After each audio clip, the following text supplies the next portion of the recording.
Good morning, friends. Today is Thursday, April 30th. I thought it was Wednesday, but it's Thursday. We're almost all the way through the school week. All right, so I have our calendar. It is windy this morning, so let's see how this works out. I have our calendar, and hopefully it won't blow away from me. So we're going to look at the calendar today because today is the last day of the month. It is the very last day of the month of April. So I have to back up a lot here. Let's see. All right, so it is the month of April, and April is the fourth month of the year. We have January, and then we have February, and then we have March, and then we have April. And April is the fourth month of the year. So today is the last day of April, and it is the 30th day of April. April has 30 days. And the year, we all know the year is 2020, but we can say 2020 if we want to. All right, so let's count our days together. We're going to count all the way to 30 together. And then this will be the last time we see April this year. Tomorrow, it will be the month of May, and it will be the very first day of May. This will have all different numbers on it, and it will have different pictures across the top.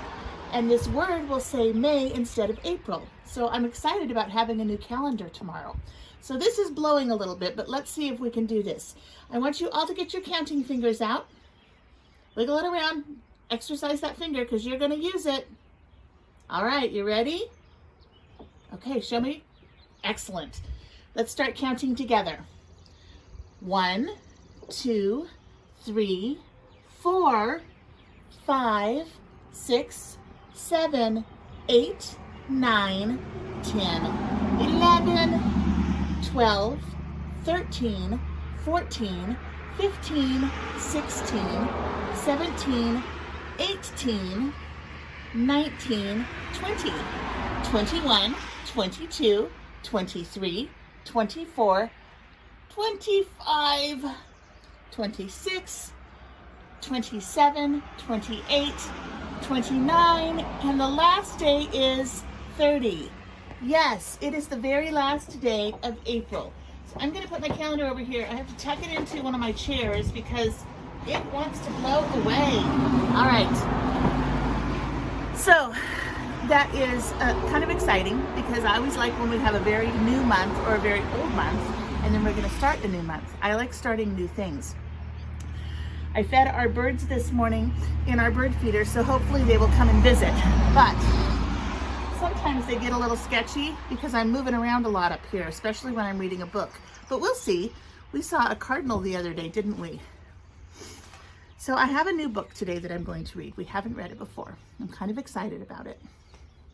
It is called We Don't Eat Our Classmates. And this is the cover.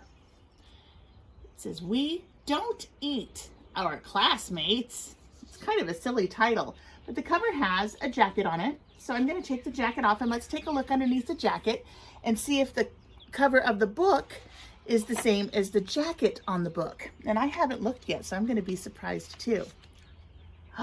It is not the same. It is completely different. This is the cover of the book. The cover of the book doesn't even have the title on it. It's just a box of, what is that? That's right, it's a box of apple juice, and it's got a long straw, and that straw goes all the way around to the back of the book into the fish tank, and the fish is drinking the apple juice. So this book cover is really unique. It's very different. And let's look at the jacket one more time. I'm just going to hold the jacket up without the book. So this is the front of the jacket, and that's what we normally expect to see on a cover. And this is the back of the jacket, and it's completely different than the back of the book also. It looks like a pile of sandwiches and a unicorn lunch pack and an apple juice. So that's the back of our book, or the back of our cover. So I'm going to put the cover back on the book. This is pretty cool. Do you want to see it one more time? Okay. So here's the front. And it doesn't have a title. It doesn't have any words on it. And we're going to go slowly around the book. We see the binding. The binding has the title on it. And that's the only thing that has the title on it on this cover. And then we go to the back and we see that straw wrap all the way around the book into the fish tank, and the fish is drinking the apple juice. Pretty cool. I like this. It's very different. It's unique. I like the word unique. We are unique people. That means we're all different. Well, this is different, so it is unique. And if somebody ever calls you unique, you know that that means you're special. And all of you are unique. So all of you are special. So we are going to read We Don't Eat Our Classmates by Ryan T Higgins. He was our author. I don't see the name of an illustrator on it. He is also the illustrator. It tells me right on the inside of the jacket. Remember, it tells us a little bit about the book. It also tells us a little bit about the author. So I'm going to read the inside of the jacket. It says, this is the part about the book. It says, it is Penelope's first day of school and she can't wait to meet her classmates. But making friends is hard when they're so delicious. Readers will gobble up this hilarious new story from award-winning author and illustrator Ryan T Higgins. He wrote the book and he also drew the pictures. That's a lot of talent. So let's check it out. So here is inside the cover, there's a picture and it goes all the way across. This is a very long book. It is not tall, it is long. And then we'll go ahead and we'll start the story together. We don't eat our classmates. Penelope Rex was a nervous mess. It's not every day a little T-Rex starts school. And there's Penelope.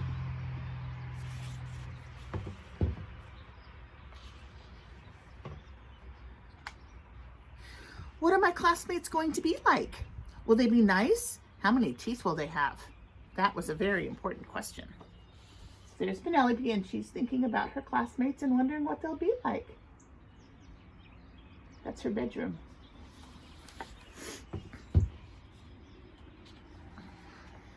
Penelope's mom bought her a new backpack and it had ponies on it. Ponies were Penelope's very favorite because ponies were so delicious. Penelope's dad packed her lunch with 300 tuna sandwiches and 1 apple juice. So there's that picture from the back. That's Penelope's lunch. And there's Penelope with her new backpack.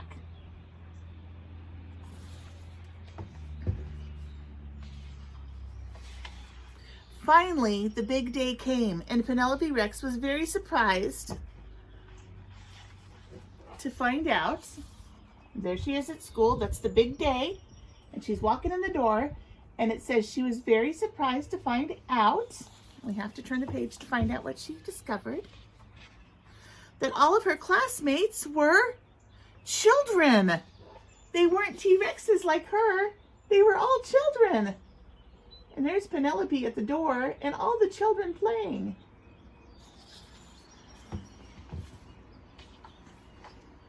So she ate them because children are delicious. Penelope Rex, said Mrs. Noodleham, we don't eat our classmates. Spit them out right now. So Penelope did. Look, she's got a shoe hanging out of her mouth.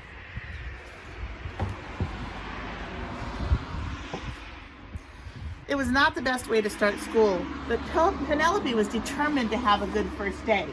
So there she is, and she spit all of her classmates out after she ate them. Yuck!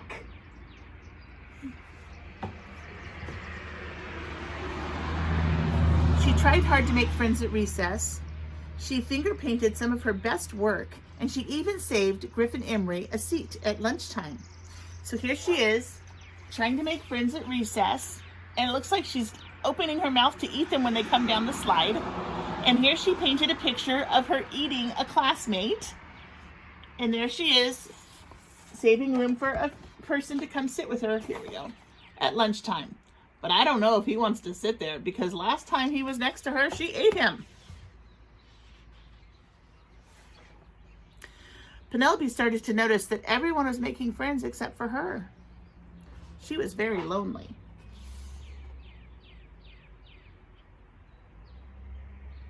See her? That's her lonely face.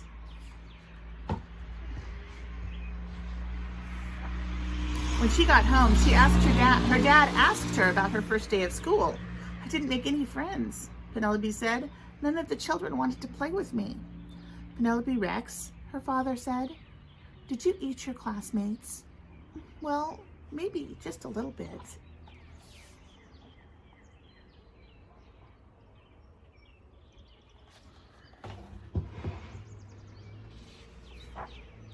Sometimes it's hard to make friends, her father told her, especially if you eat them.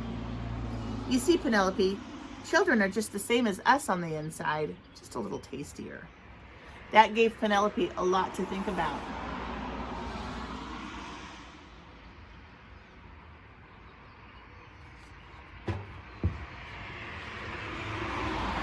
The next day, Penelope tried really hard, but poor Penelope couldn't stop herself from eating her classmates.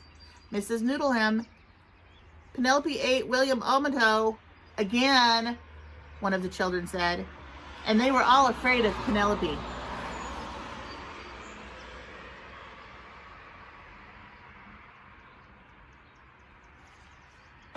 What were they afraid of? What would she do? They were afraid she would eat them, except for Walter. Walter was not afraid of Penelope. Walter was a goldfish, so Penelope tried to make friends with him. Will you be my friend? Penelope said.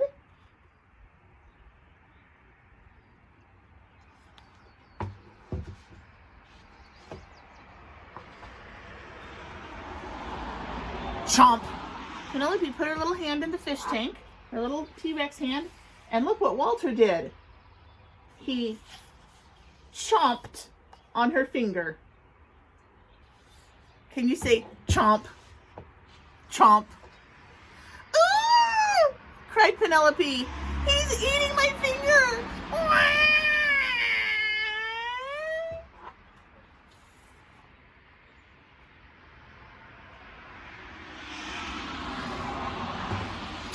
Well, I wonder what Penelope felt like being eaten also. I guess she's learning a lesson, isn't she? Once Penelope found out what it was like to be someone else's snack, she lost her appetite for children. Penelope, she has a Band-Aid on her finger, and she's sitting there not eating her classmates.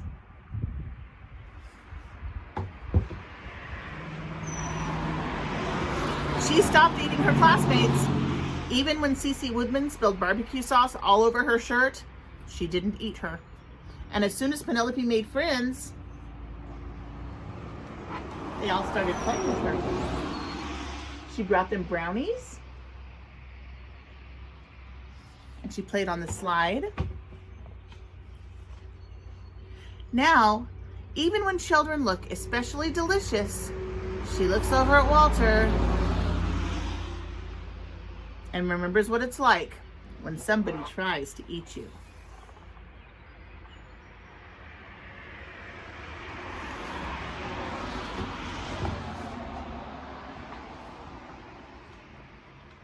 And Walter the goldfish stares right back at her and licks his lips.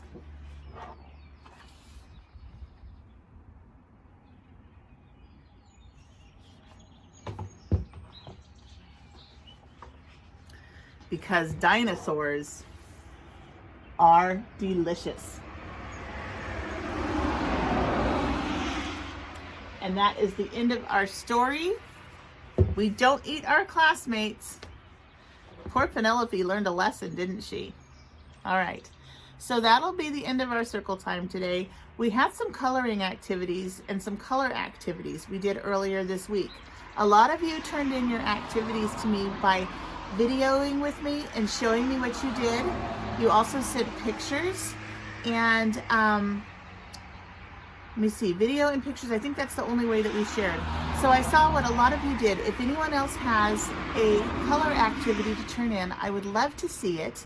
I want you to spend a little bit of time outside today. I know it's a little chilly and it's a little windy, but if you put your coat on and you step outside, you're going to see a beautiful, colorful world. Right now it is springtime.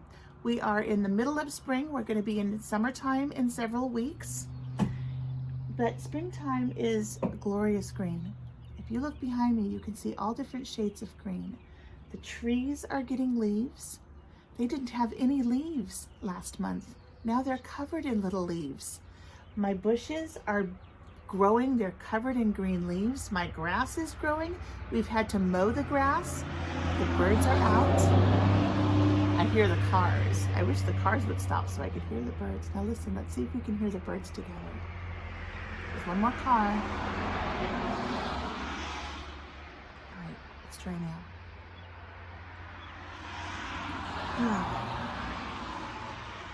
If you live on a road without cars, you are so lucky. There is so much noise from traffic. Anyhow, I want you to go out and listen to the birds. And I want you to enjoy some of the beautiful color that's in our world right now in the springtime. Think about the colors of spring. They're so different than the colors of fall.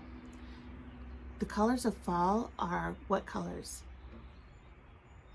Orange and reds and yellows and even brown, because the leaves start to die and fall off the trees. And the colors of spring are bright green. Everything is growing again. The trees have been asleep all winter long, and now they're waking up, and they're going to share their beautiful green leaves with us. Enjoy your day. Make sure you spend some time outside. Be kind. I want you to make sure that you try to help your mom and your dad or your grandparents or whoever's with you today, whatever adult you have, and clean your room, wash your hands, chew with your mouth closed, use your teeth, not your lips, and I will see you tomorrow. I love you.